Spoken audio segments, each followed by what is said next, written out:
Hola, ¿me escuchan?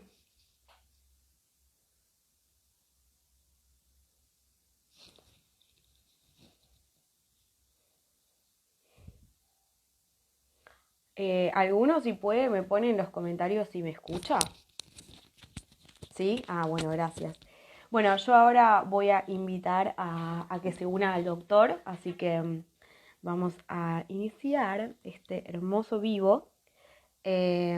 Así que, bueno, nada, estamos muy contentos y gracias a todas y todos y todes por sumarse. Les vamos a pedir que nos tengan un poco de paciencia con la cuestión tecnológica porque bueno, es la primera vez que lo hacemos con el doctor y puede ser que haya algunas complicaciones, esperemos que no. Ahí se está sumando, vamos a dar... Bueno, esperemos que salga todo bien.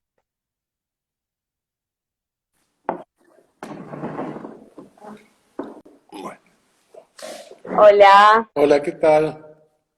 ¿qué tal doctor? Muchas gracias por sumarse. Al Mi contrario, nombre es Julia, un le gustazo. agradecemos mucho que esté con nosotros acá hoy. Bueno, le cuento un poco, la idea es que, bueno, hablar un poco de lo que usted tenga interés de charlar.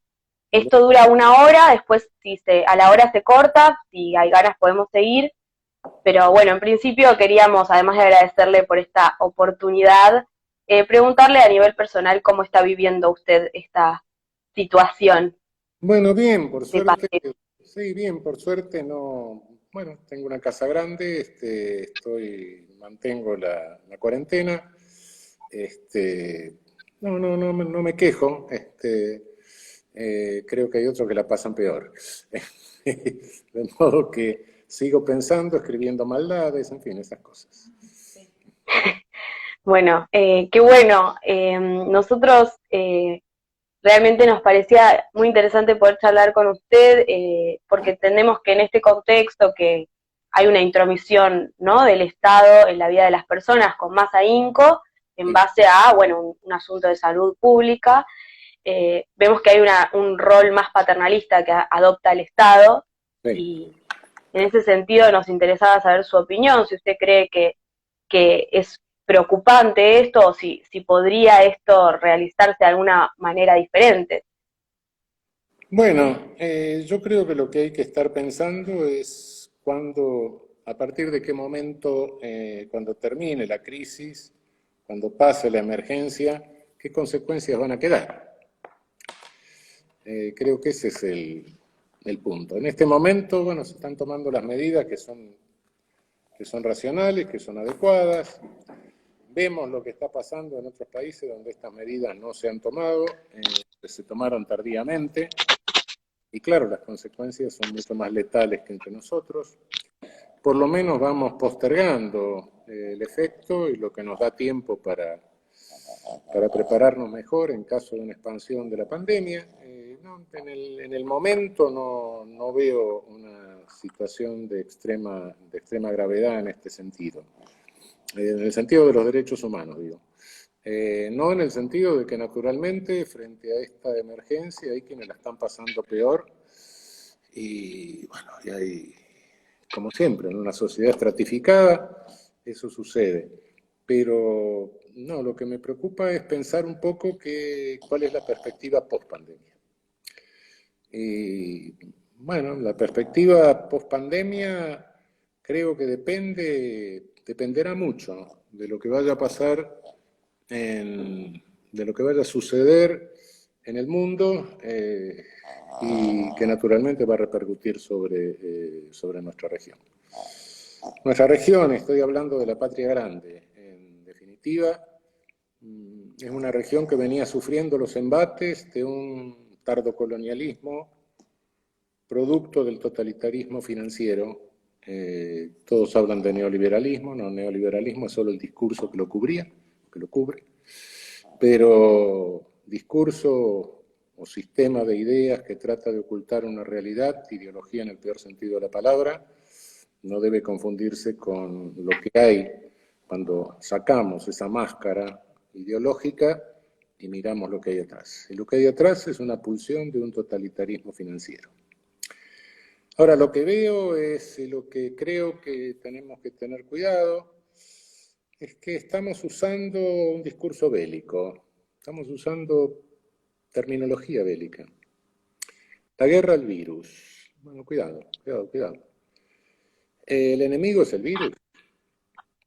Esa es una de las preguntas que me formulo. Cuidado que podemos estar cayendo en otro reduccionismo de carácter biológico y con un concepto de biología parcializado, limitado. No usemos la biología en el sentido completo, no la limitemos. Las relaciones que ha habido en toda la historia entre sistema de producción e infecciones no es nada nuevo. Cuando los europeos llegaron acá, contaminaron y casi mataron a toda la población originaria nuestra, porque ellos traían anticuerpos, producto de su contacto con animales domésticos, de la domesticación de determinados animales que no existían en nuestro continente, y por ende infectaron a la población originaria de América. Cuando casi extinguen a la población originaria, entonces trajeron africanos, de esclavos, y entonces, bueno, los africanos trajeron la fiebre amarilla. Y hoy estamos depredando terriblemente el planeta. Este totalitarismo financiero en manos de corporaciones transnacionales, está destruyendo las condiciones de habitabilidad humana del planeta a una velocidad increíble. Y bueno, hay especies que se extinguen, hay otras a las que se le retiran los hábitats, se le imponen hábitats artificiales. En esos hábitats la biología sigue haciendo su equilibrio, sigue buscando equilibrios. Y en esa búsqueda de nuevos equilibrios produce mutaciones y produce virus. Y sí, bueno, todos sabemos que las guerras, por ejemplo, son catástrofes ecológicas. La guerra del 14 al 18 provocó la llamada gripe española. Después, la dieta cárnea que nos ha producido distintas enfermedades. A fines del siglo pasado apareció la vaca loca como resultado de alimentar animales con harina de cadáveres. Después apareció la gripe asiática, después apareció la gripe de Hong Kong, también en el siglo pasado apareció el SIDA, y en este siglo la gripe porcina, el SARS, el ébola, el coronavirus modelo 15 y ahora el coronavirus modelo 19. Es decir, estamos produciendo virus en serie, ese es el asunto. Y bueno, las corporaciones, ¿qué hacen? Las corporaciones explotan los conocimientos que se van adquiriendo por impulsos estatales, entonces los perfeccionan, los adaptan y fabrican vacunas contra los sucesivos virus, que además las patentan. Entonces las patentan y hoy tenemos, por ejemplo, cosas que se ignoran, ¿no? De neumonía mueren por año en la India 100.000 niños. 100.000 niños mueren. ¿Por qué? Porque no lo vacunan. La vacuna está, pero la corporación que tiene patentada la vacuna gana en el mismo año 5.000 millones de dólares. Es decir, fabricamos virus, fabricamos vacunas, con esas vacunas las damos a un sector y los otros se mueren. ¿Vamos a seguir teniendo como enemigo al virus? ¿Acaso fueron los microbios que trajeron los españoles los enemigos de nuestros indios? No. Empecemos a pensar que el enemigo está en la fabricación de virus. Está en la fábrica de virus en serie. Entonces, la metáfora de la guerra, si la usamos, usémosla en este sentido. ¿Y qué va a pasar? ¿Qué va a pasar? Sobre todo, ¿qué va a pasar con el poder punitivo, ¿no? Que es lo que nos preocupa. Decir, bueno, este empoderamiento policial, este control policial, ¿qué va a suceder? Miren, lo que suceda después depende de cómo se desarrolle el poder post pandemia. Y esto tiene un final abierto. Lo único que puedo garantizar es que post-pandemia va a haber una lucha frontal, incluso a nivel planetario, por supuesto. Indiscutiblemente que estas medidas de intervención estatal, de intervencionismo estatal, necesariamente están reempoderando a la política. Incuestionablemente que la política va a tratar de recuperar el poder que los Chief Executive Officers le quitaron hasta ahora. Y sí, no cabe duda que van a haber pulsiones para recomponer estados que sean un poco más distributivos que los nuestros, por supuesto. Pero para esto no creo que baste con volver al viejo modelo del estado de bienestar, ¿no? Modelo que bueno, nosotros mismos, en nuestra región, en nuestro país, cuando quisimos avanzar a esos modelos, que son modelos tradicionales, el modelo de New Deal de Roosevelt, en definitiva, cuando quisimos avanzar hacia ese modelo en nuestro país, ¿qué pasó? Bueno, la dictadura del 55 o la derrota del 2015. Sí, nos interrumpieron el camino. Sí, efectivamente. La pulsión del totalitarismo financiero, en distintos contextos, pero se impuso en las dos ocasiones. Y tampoco fue fácil imponer el welfare state en los años 30, hace 90 años, y hoy va a ser más difícil. Este totalitarismo financiero no va a entregar el poder porque sí. Por otra parte, tenemos que tener en cuenta cuál es su naturaleza. Su naturaleza es delictiva, es claramente delictiva.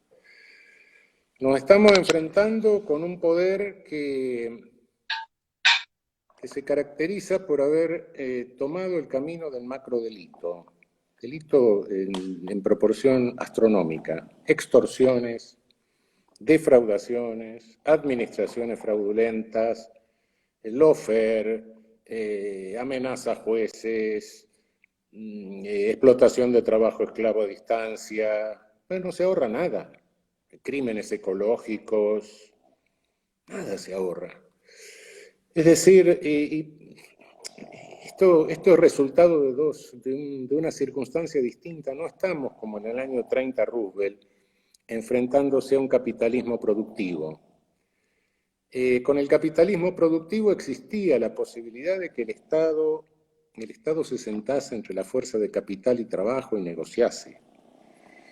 Pero por el lado de la fuerza del capital estaba Henry Ford, estaba el dueño del capital.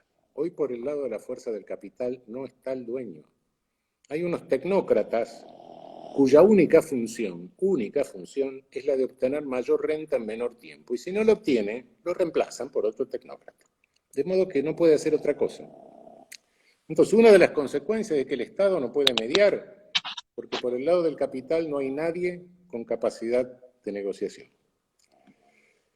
Y otra de las consecuencias es que esa tarea de obtener la mayor renta en el menor tiempo ha llevado a que estos CEOs rompan todos los límites legales e incurran en una abierta criminalidad. Entonces nos vamos a enfrentar con un poder de naturaleza criminal, delictiva, por un lado, y sin capacidad de negociación. Esto llevado adelante, naturalmente va a empobrecer, o podría empobrecer todavía más a nuestra región, a nuestra patria grande, y generar reacciones de violencia política. En caso de generar reacciones de violencia política, este neoliberalismo, que de liberal no tuvo nunca nada, no tendría ningún empacho en montar dictaduras de neoseguridad nacional, como se les ocurra, y de policiamiento total. Esto, en definitiva, ya sabiendo que nuestra región hoy mismo, antes de la pandemia, cuenta con los coeficientes de Gini más altos del mundo, más alto que África. África es más pobre que nosotros, pero es menos desigual. Nosotros somos más desiguales que los africanos. Tenemos más concentración de riqueza, una peor distribución de riqueza en nuestras sociedades. Bueno, esto generaría violencia política, generaría dictaduras, pero al final de esto en el mundo, ¿qué hay? Hay una catástrofe. Una catástrofe política, económica, social, ecológica, sí. Bueno, pero no seamos tan pesimistas. Esto es lo que tenemos que enfrentarnos. O sea, esta es la pulsión que vamos a encontrar. Tan fácil no le va a ser. Tan fácil no le va a ser porque al final del camino que ellos proyectan está la catástrofe real. Ese es uno de los problemas que no se puede evitar. Segundo término, unas cuantas hoy está cundiendo por el mundo el desprestigio de esa ideología simplista, de ese reduccionismo economicista, de ese homo economicus. Sí, naturalmente que ese simplismo que llevó a la privatización de los servicios públicos, hoy en cuanto a la privatización del servicio de seguridad, está mostrando consecuencias que son virtualmente inocultables. De modo que por ese lado, sí, hay un desprestigio grande. Por otra parte, naturalmente, nuestros pueblos, ante esa necesidad, van a despertar. Y sí, van a surgir modelos de Estado neoprovidentes, muy probablemente de los derechos humanos sociales y del derecho ambiental, del derecho constitucional ambiental. Ambos nacieron en nuestra región, por supuesto, que hoy apenas se esbozan. Quizá vayan a salir un derecho constitucional un derecho constitucional que enfrente el problema real, que el problema real no es un problema social y un problema ambiental, es como dice Francisco, un único problema socioambiental. Y quizás sí, se sintetice eso en un derecho penal, en un derecho constitucional que vaya generando los modelos de estos estados neoprovidentes que necesitamos para una mejor distribución y que van a confrontar con esa pulsión totalitaria del mundo. Por eso les digo que lo único de lo que puedo estar seguro en esto es de la lucha que vamos a tener. Lucha que, bueno, el derecho siempre ha sido lucha, como decía Fogneri, ¿no? Los derechos no son concesiones graciables de monarca, los derechos se obtienen luchando y a veces arrancándoselos al poder. Por supuesto, para llevar a cabo todo esto y este reempoderamiento de la política, que la rescate de esta antipolítica del modelo totalitario financiero, y va a ser necesario un Estado que recupere el manejo y el poder y la soberanía sobre sus recursos naturales, gratuitamente entregados o regalados por los agentes de este totalitarismo a las corporaciones transnacionales. Va a ser necesario estados que garanticen un pluralismo informativo, un pluralismo comunicacional. Va a ser necesario destruir los terribles monopolios u oligopolios de comunicación que hay en nuestro continente. Y todo esto va a ser una lucha seria. Eso es lo que nos viene en el futuro. Es una lucha con final abierto, por supuesto, sí. Yo no garantizo el triunfo de ninguno de los modelos, pero lo cierto es que la gran ventaja que tendríamos es que se hace evidente que al final del camino del modelo del totalitarismo financiero, lo que viene, sí, naturalmente, es directamente una catástrofe. Ahora bien, ¿qué es lo que tenemos que cuidar en este momento? Bueno, primero intervenir el Estado en forma tal de paliar la situación de los que llevan la peor parte.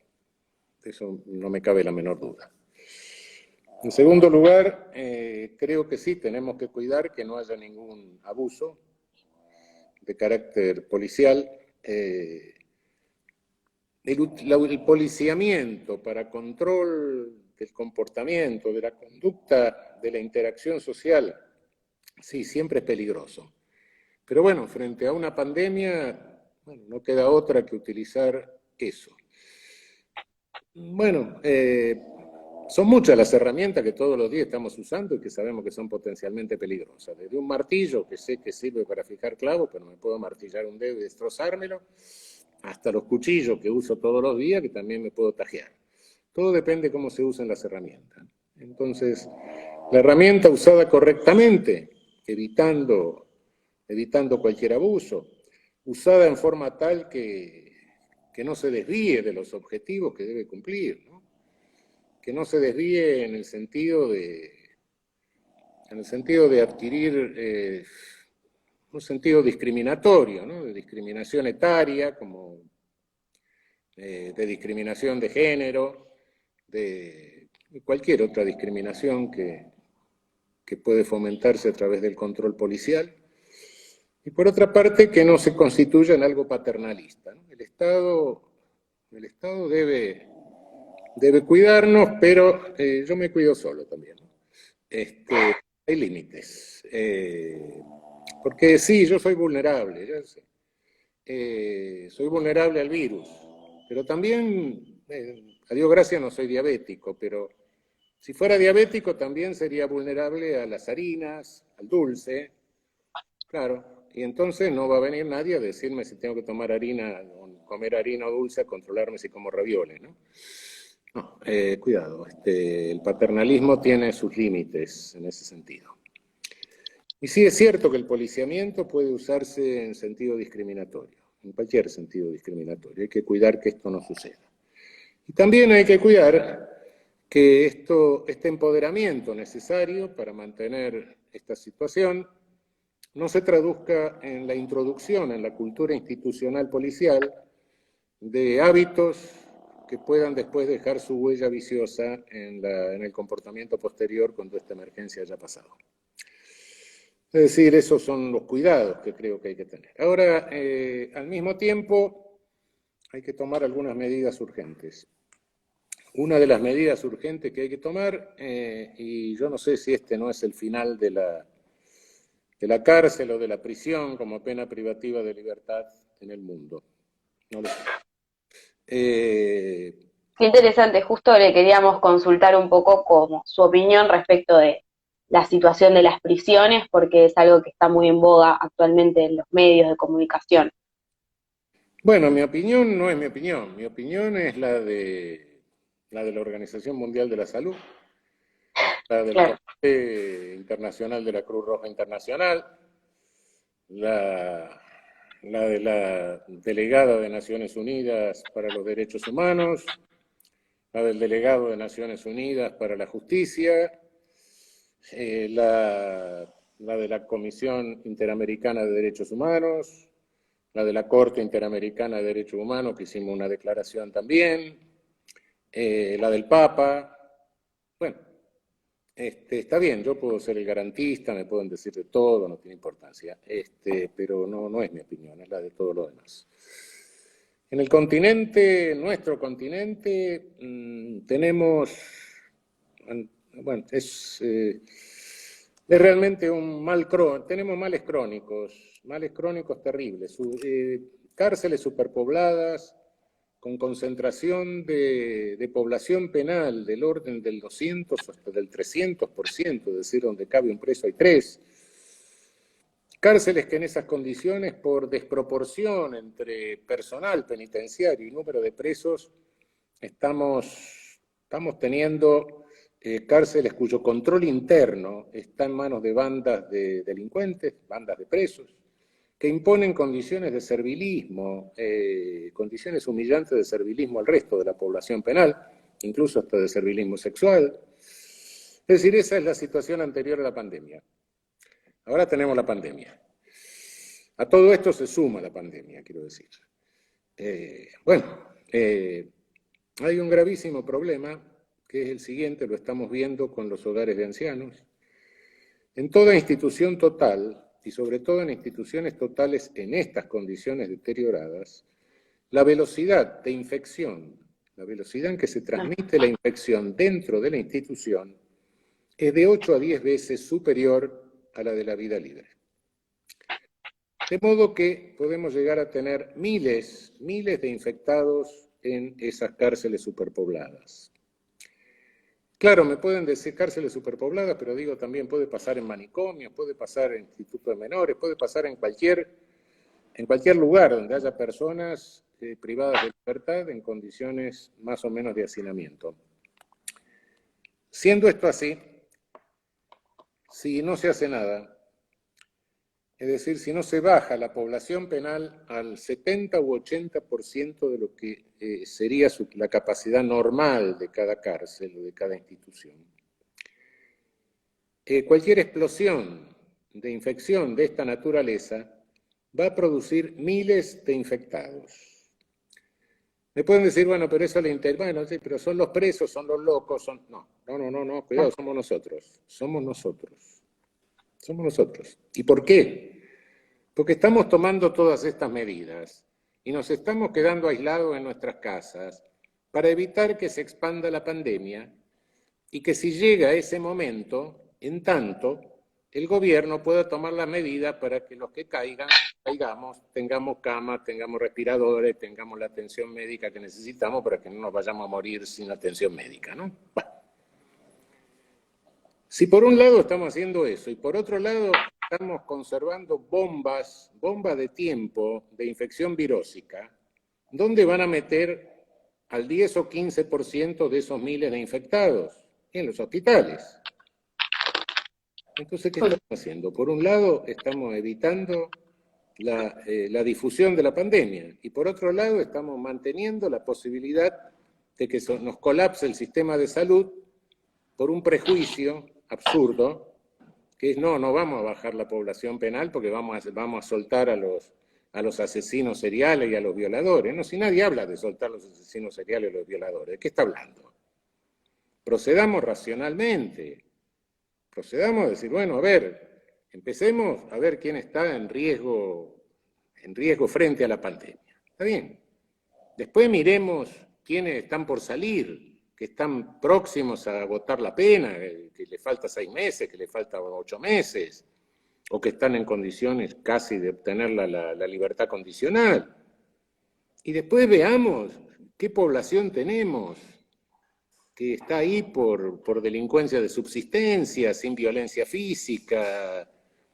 Bueno, y con eso vayamos procediendo racionalmente. De lo contrario lo que vamos a tener es una violencia carcelaria.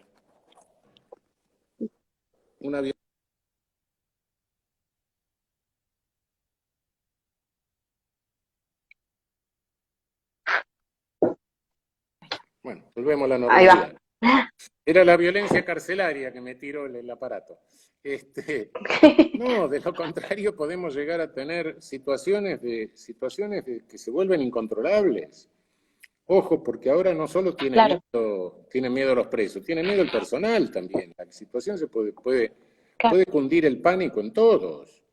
Cuidado, esto se puede volver descontrolado y puede haber salidas tumultuarias, ¿no? Tenemos que evitar eso, tenemos que hacer una reducción de población racional.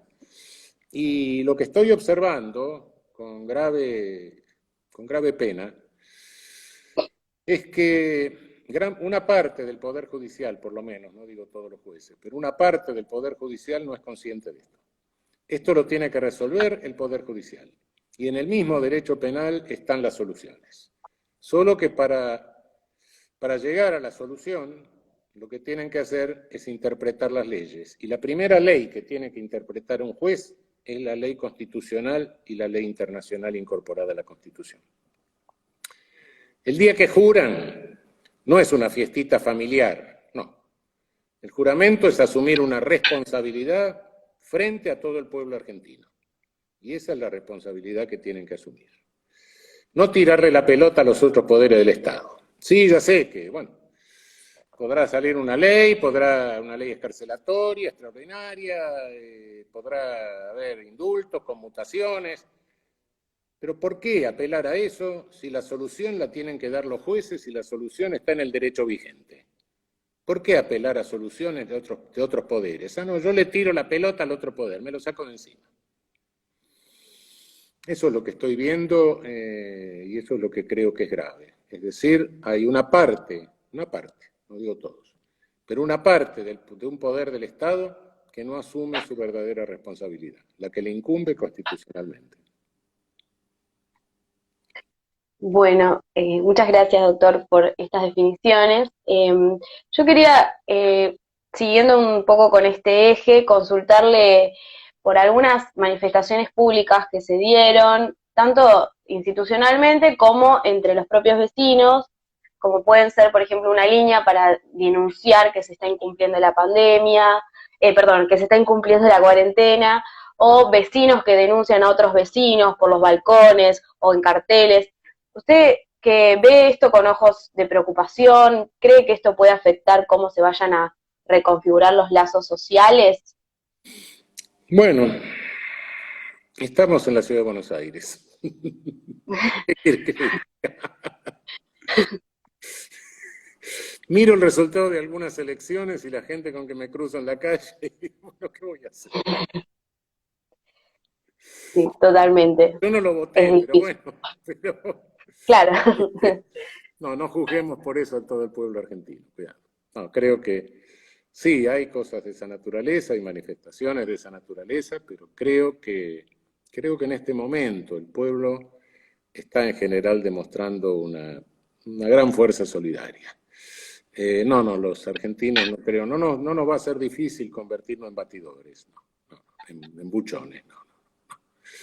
No, en ese sentido, pero bueno, siempre hay una minoría buchona, pero Claro. siempre hay una minoría medio fascista, pero no creo que más está dominando en nuestro pueblo un sentido de solidaridad. Sí. Bien, por otro lado quería consultarle, si bien no es el ámbito de experticia suyo, pero ¿usted cree que esta crisis va a traer aparejada modificaciones o cambios en el mundo del trabajo y de las relaciones laborales? Y sin duda, sí. Sí, claro que va a traer cambios. En principio, tendremos que ir reconstruyendo. Bueno, en principio habrá que tratar de preservar la fuente de trabajo, que es lo importante. Creo que hay que proteger a las pymes, sobre todo en este momento. Nuestra demanda laboral, nuestra demanda de mano de obra, básicamente, mayoritariamente corresponde a las pymes, que son las que más están sufriendo en el ámbito empresarial esta situación, ¿no? Sí, creo que hay que implementar rápidamente y forzar a los bancos de alguna manera a que implementen los sistemas de crédito que permitan zanjar esta situación para las pymes. Y después, bueno, habrá otro tipo de medidas que tendrá que tomar necesariamente el Estado. Este Estado que confío en que se empodere la política, ¿no? Este Estado neoprovidente, porque no es el modelo tradicional del Estado social. Va a tener que ir un poquito más allá. ¿En qué condiciones? Bueno, no son del todo imaginables en este momento. Pero, como les decía, sí. Ahora, el final está abierto. Nada de esto va a ser sencillo, nada de esto va a ser simple. No, son caminos en los que en cada momento vamos a tener una lucha, vamos a tener una resistencia, vamos a tener que poner resistencia, fuerza, avanzar, generar conciencia, profundizar la conciencia solidaria, que tanto se ha desarmado con esta meritocracia que le han metido una parte de nuestra sociedad en la cabeza, ¿no? Todo eso tendrá que ser reconstruido, y tendrá que ser reconstruido después de la catástrofe, pero no seamos tan pesimistas. Los derechos humanos se formalizaron en el mundo después de la Segunda Guerra Mundial. Es decir, sí, habían aparecido en constituciones, etcétera. Bueno, en constituciones ya sabemos lo que pasó con algunas. Pero el derecho internacional de los derechos humanos sí nace modernamente después. ¿Y por qué nace? ¿Nace porque se sentaron a reflexionar unos señores? No, nace por miedo, por miedo. Y esto está generando miedo, efectivamente. De modo que sí, creo que el miedo que se generó en la Primera Guerra Mundial, porque unos señores que tenían poca melanina se dieron cuenta que los genocidios también los podían afectar a ellos y en su propio territorio, y también se dieron cuenta que había aparecido una energía que los podía aniquilar a todos. Entonces, bueno, el miedo generó ese desarrollo, empezó a generar la formalización de los derechos humanos en el plano internacional, fue ese. naturalmente que ese constitucionalismo que puede surgir, ese constitucionalismo que vaya a programar los modelos de Estado neoprovidentes, y ese constitucionalismo también va a tener un efecto internacional, va a querer empoderar a los organismos internacionales, que hoy sabemos en qué manos suelen estar. En fin, no, los cambios que vienen son importantes, pero tampoco creamos que la confrontación norte-sur se va a dar en la misma medida, porque también hay miedo en el norte. Y esto, pensemos algo, la visión de respeto ecológico de nuestros pueblos originarios y de nuestras culturas originarias, a la larga de unos cuantos siglos viene a coincidir con la hipótesis Gaia que nos mandan por otra vía totalmente distinta desde el norte. En su consecuencia práctica es lo mismo. Entonces, en el norte tampoco son todos suicidas, ni los políticos, no son todos los políticos, no son todos los empresarios, no, y también hay pedazos de sur en el norte. Entonces van a ir surgiendo coaliciones que hoy nos parecen absolutamente impensables. No sé, cambia el panorama. Han cambiado las piezas del tablero, han cambiado las reglas con que se mueven las piezas del tablero y es bastante difícil pensar cuáles son las jugadas futuras. Bien, sí, nosotros en ese sentido lo que también observábamos es que aparecen nuevamente como la OMS dando sus recomendaciones, incluso desde la Corte Interamericana también sacaron una declaración. Estos organismos vuelven a recuperar un espacio de preponderancia, ¿no?, en la escena pública. En ese sentido, usted actualmente... al mismo tiempo tratan de ser desprestigiados por ciertos sectores. Sí, claro, sí, incluso de financiándolos. Sí, incluso de financiándolos, sí. Claro. Sí. Bueno, ahí es interesante, bueno, la cuestión del financiamiento de estos organismos da para un debate muy largo, ¿no? Pero desde este momento, ¿usted cree que va a traer consecuencias en las relaciones internacionales y respecto de los organismos internacionales de protección de derechos? Sí. Bueno, naturalmente que este nuevo constitucionalismo, este nuevo empoderamiento de la política va a intentar empoderar los organismos internacionales. Organismos que están sufriendo un embate desde hace bastante tiempo. ¿Por qué? Porque se vuelven molestos. En algún momento se crearon estos organismos y fueron aceptados, porque dijeron, bueno, van a ser burocracias más o menos inútiles, son unos cuantos tipos que les vamos a pagar algo. Después, con el correr del tiempo, se volvieron molestos, se empoderaron y se volvieron molestos. Y bueno, hace rato que viene un desprestigio de todo lo que sea el poder el derecho internacional. Hoy todos estos organismos internacionales están sufriendo problemas de financiamiento. Vimos lo de Trump con la Organización Mundial de la Salud, bueno, no sé. Además está aconsejando que tomemos lavandina, no sé, parece que el mundo está en manos de algunas personas cuya salud mental es bastante dudosa. Bueno, frente a eso, frente a un Trump, frente a un Bolsonaro, bueno, yo no sé si es una... No soy partidario de una idea cíclica de la civilización tipo Vico, ¿no? Pero no sé si nos hemos vuelto al comienzo para volver a reiniciar. Pero da la impresión de que algunas cosas de estas, algunos límites de estos se están tocando. Indiscutiblemente que sí, va a haber un esfuerzo desde la política, en este reempoderamiento que va a tener que tener la política, por fortalecer también los organismos internacionales. De eso no me cabe la menor duda. Es decir, yo creo que de alguna manera, y hace tiempo que lo vengo pensando, se trata de un reempoderamiento a dos niveles. Primero, a un nivel muy cercano a la gente, al nivel municipal casi diría, y después al nivel supranacional, pero supranacional de organismos, no transnacional, no, por supuesto. Sí, creo que el mundo futuro va a caminar por ese lado. Sin sin que eso sea un camino liso, va a estar plagado de obstáculos. Claro. Y a cada momento vamos a tener que estar pateando un obstáculo, eso no me cabe la menor duda. Ojo que ahí hay un nuevo riesgo, un nuevo riesgo para los derechos humanos. El nuevo riesgo es que ese reempoderamiento de la política y esa necesidad de retallar lo más rápido posible las consecuencias de todo esto, no solo las consecuencias de la pandemia, sino las consecuencias del totalitarismo financiero, ¿no? Todo esto puede generar la tentación de usar el policiamiento para acelerar el proceso.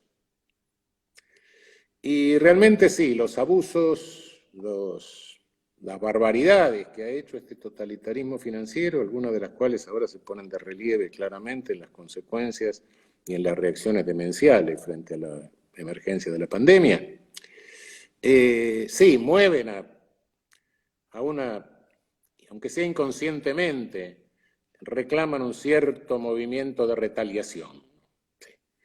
Qué sé yo, uno observa las cosas del lawfare, la persecución de dirigentes políticos populares en nuestra región, la barbaridad con que se hizo, el desastre, la demolición del derecho que significa eso. Uno ve el golpe de Estado en Bolivia y dice, bueno, sí, tiene ganas de... Sí. Pero cuidado, ahí esa tentación hay que controlarla, esa tentación hay que pararla. Hay que pararla por una razón muy simple, de lógica. Vamos a tener que ir a estados redistributivos. No digo ni comunista ni socialista, no, pero con un nivel de intervención para una redistribución mínimamente equitativa. Y cuidado, no se le puede dar a nadie libertad sin pan, porque va a usar la libertad para reclamar el pan. Y entonces va a haber que darle el pan o sacarle la libertad. Pero tampoco se le puede dar pan sin libertad, porque sin eso no podemos controlar el que reparte el pan.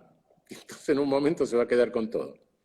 De modo que ese equilibrio, ese difícil equilibrio, esa tentación que se va a tener, que es inevitable, es inevitable. Esa tentación hay que controlarla también. Doctor, estaba pensando cuando usted comentaba esto, y en este sentido lo que nosotros observamos actualmente es que hay estados que son mucho menos poderosos que algunas grandes empresas, las cuales en general son las responsables de estos desastres medioambientales que usted mencionaba. Los estados en este sentido quedan en una posición muy chiquita frente a estas grandes empresas. Claro, por eso lo que se trata es de un reempoderamiento de la política. Claro. ¿Cuál es la sede de la política? ¿Dónde vive la política? En el Estado.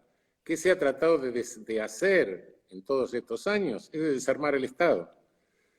Pero cuidado, nosotros decimos desarmar el Estado, pero ¿cómo han desarmado los Estados? Si uno mira a América Latina, no es que hayan desarmado el Estado de Derecho para ir a estados de policía. No, los estados de policía de entreguerras, los estados de policía de seguridad nacional.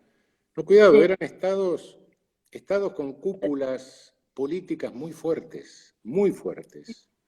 Un Stalin, un Mussolini, un Hitler, o los dictadores de seguridad nacional, tipo que metían una verticalidad fortísima.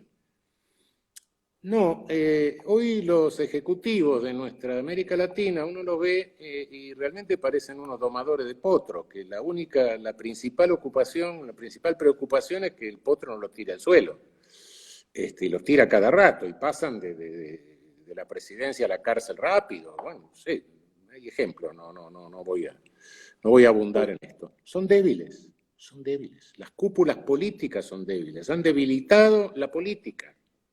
Sí. ¿Y cómo la debilitan? Bueno, una de las formas es autonomizar las agencias policiales, que empiezan a montar agencias de recaudación fiscal propia, algunos lo llaman corrupción, pero bueno, es recaudación fiscal.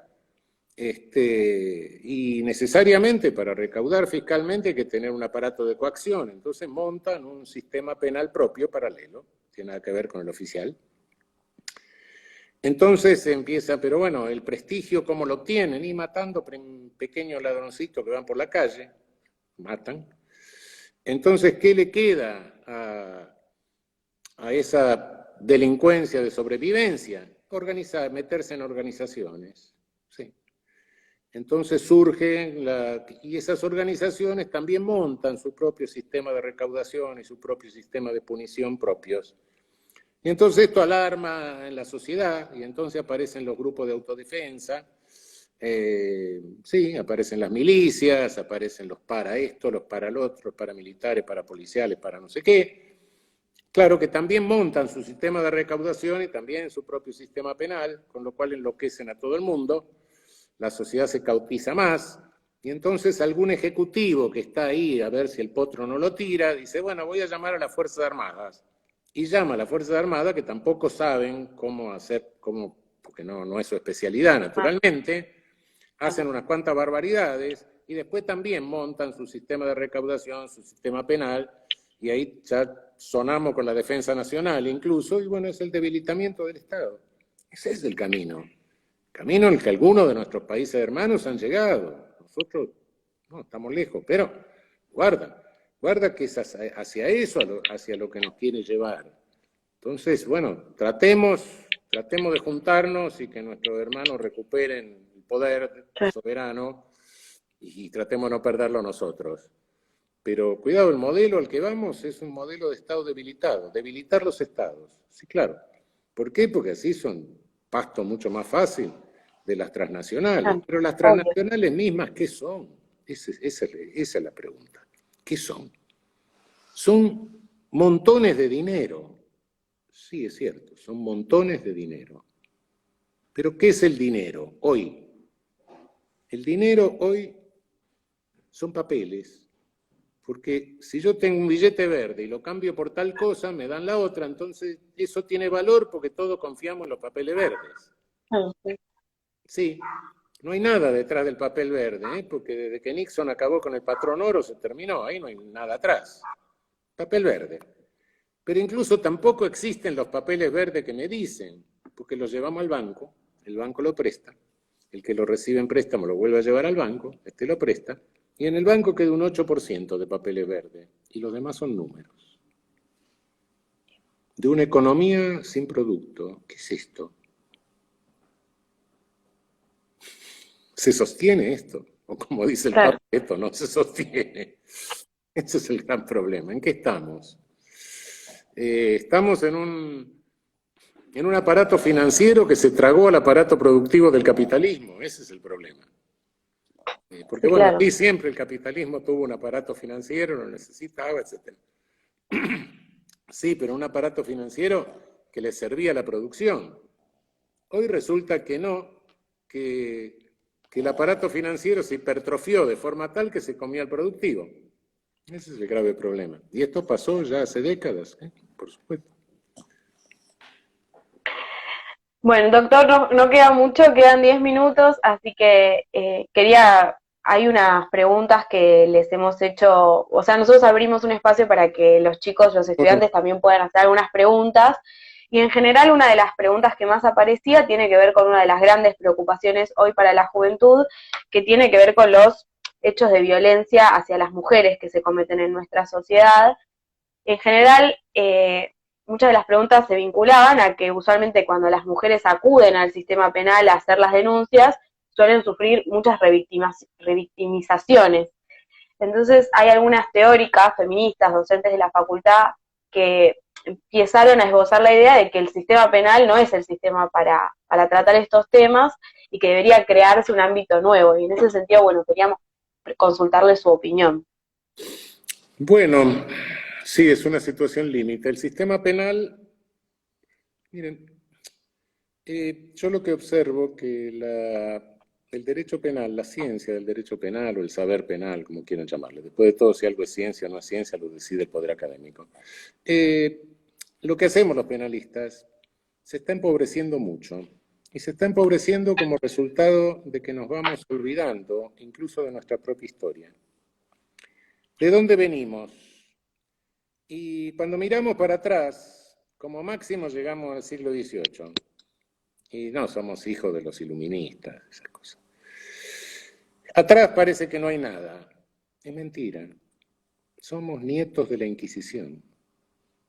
Y somos nietos de la Inquisición contra brujas. Somos nietos del asesinato masivo de mujeres. El origen, la etiología de la confiscación de la víctima es machista. Lo tenemos que tener claro. Y la solución penal muchas veces no es más que darle a la mujer un certificado o diploma de víctima. Si el bestia golpea a la mujer y le rompe un brazo, nosotros nos llevamos al bestia a la cárcel. Sí, fenómeno. Vienen los de azul, se lo llevan a la cárcel. La mujer se queda con el brazo roto y teniendo que alimentar a los hijos. ¿Qué le resolvimos? Sí, bueno, resolvimos que no le va a romper el otro brazo, pero nada más. Cuidado. Yo no me meto en los problemas particulares, pero le digo esta barbaridad, te digo esta bestialidad para que lo pensemos y digamos, no, los conflictos tienen que tener soluciones reales. Bueno, y la solución real es resolverle el problema a la víctima. Ese es el asunto. Y muchas veces esto lo penal no lo resuelve. No digo, claro. Obviamente que si hay un feminicidio tengo que meter en cana al bestia, no asesino, no cabe duda. Sí, bueno, no. Pero en otros casos tengo que operar con esto. Y por otra parte, tengo que tener en cuenta que el animal que comete un hecho de esa naturaleza no se compra un código penal un rato antes para ver si va a tener 5 años más o 5 años menos de pena. Nadie va por la calle con un menú de código penal a ver si va a quemar a la mujer con 5 o 10 años menos. Pero paremos. Esto sí está bien que se lo merezca. No me cabe la menor duda, eso lo dejo de lado. Pero eso no te resuelve el problema. Ese es el asunto. Independientemente de que se lo merezca, sí, está bien que lo metan adentro, sí, estoy de acuerdo. Pero no resuelve el problema. Entonces sí, efectivamente que hay que ir a la solución eficaz del problema, y la solución eficaz del problema encarada desde la víctima. Claro. Buenísimo, doctor, muy clara la respuesta. Y para ir cerrando, quería saber si tiene ganas de, bueno, desde su rol docente, porque la mayoría de los que nos están viendo son estudiantes y muchos de ellos están muy preocupados porque, bueno, no están pudiendo cursar y son muy fanáticos de la carrera de Derecho. Así que, bueno, queríamos saber si tenía ganas de dejar algún mensaje para los estudiantes en este momento, hacia modo de cierre. Sí, que aprovechen para leer, pero no libros de derecho. Que lean antropología, lean psicología, lean sociología, lean historia. Aprovechen, porque ojo, nuestra enseñanza se está volviendo demasiado normativa. El derecho es un fenómeno cultural, histórico y político. Cuando le sacamos esa característica nos convertimos en unos burócratas despreciables o en unos tramitadores de expedientes. No, cuidado, el derecho es mucho más que eso. Por eso lean todo lo que puedan. Pero no de derecho, lean todo lo que les caiga. Búsquense algunos mataburros de cada materia, donde más o menos digan quiénes son los autores importantes, ¿no? Sí, porque bueno, se publica de todo. Pero hay algunos mataburros de filosofía, de psicología, de sociología, donde más o menos le dan, estos son los autores. Y busquen eso. Aprovechen para enriquecer el derecho. Porque cuidado que nos estamos encerrando demasiado en planteos idealistas, en planteos normativistas. Cuidado, no nos podemos reducir a meros tramitadores, no. Y menos, algunos de ustedes van a ser jueces, otros van a ser fiscales, otros van a tener que defender gente de las idioteces o cosas inteligentes que digan, dependerá la vida de mucha gente. Entonces es conveniente que lean mucho sobre la realidad del mundo, historia, sociología, filosofía. Lean. Bueno, doctor, muchísimas, pero muchísimas gracias por prestarnos su tiempo y el espacio. Para nosotros es un honor, así que, bueno, le agradecemos un montón y vamos a tomar su consejo de seguir formándonos en estos tiempos de aislamiento para todos y todas. Soy yo que les agradezco hasta a ustedes. Chao. Bueno, muchas gracias, hasta luego. Chao. Vamos a cortar ahora. Muchas gracias a todos por participar. La verdad para nosotros es un honor. Muchas gracias por haberme dado la oportunidad a mis compañeras y compañeros. El Instagram no es el Instagram del doctor, eso lo quiero aclarar para que no vayan a seguir una cuenta con expectativas falsas. Vamos a tener 2 encuentros más esta semana súper interesantes, así que les recomendamos que sigan nuestra cuenta de Instagram para enterarse mucho más, y además tenemos un drive que es @lacámpora_derecho_uva, @gmail, en donde vamos subiendo estos vivos, ¿sí? Ya subimos todos los vivos anteriores con el doctor Caramelo, con el doctor Dukelski, con Brenda Mato y con Vicky Montenegro, así que quienes quieran ver un poco de eso también pueden sumarse al drive, así pueden ahí encontrar todo. Gracias por los comentarios y voy a cerrar el vivo. Lo queda guardado 24 horas acá y después lo subimos al drive y lo vamos a subir también a YouTube, ¿sí? Así que sigan a la cuenta para más información y muchas, muchas, muchas, muchas gracias. Adiós.